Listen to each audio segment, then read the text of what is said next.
Hello, my name is Ricardo Nazario y Colón. I am one of the co-founders of the Affrilachian Poets. Someone will say our names. Not a monument, those crack. Not a statue, those gather pigeons and forget their names. Let it be a file left open, a folder mislabeled on purpose, a record no system fully contains. In the margins of the Affrilachian Poets, someone will find us, not whole, never whole, but in fragments that refuse erasure. A baptism record in Hazard, a payroll stub in Lexington with the ink bled through, a photograph taken in the Bronx where the fire escape burns hot enough in July to brand the backs of our legs as we lean out, listening for sirens that never called our names. We were not an accident of geography. We were a correction, a rerouting of the map drawn by hands that forgot how far black breath travels when pressed into mountain air, how it sounds leaving the body, half prayer, half warning.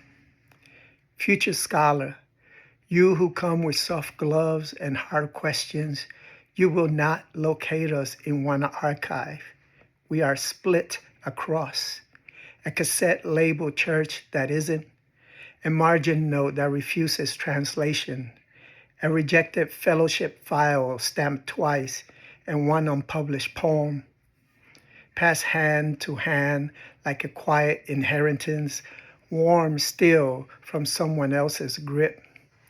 Call this a data set if you must, columns of survival, rows of improvisation, missing values where the state did not care to count us.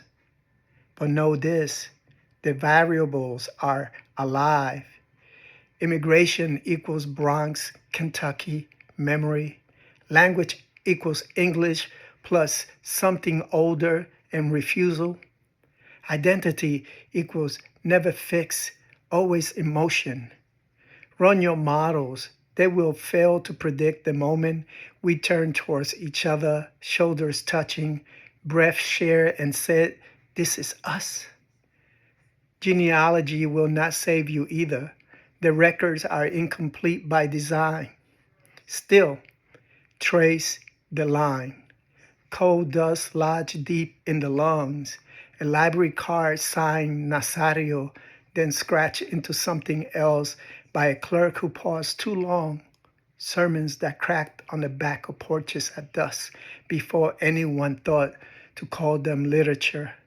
A mic hot with feedback carrying our names past county lines, from names mispronounced to names remade in our own mouths.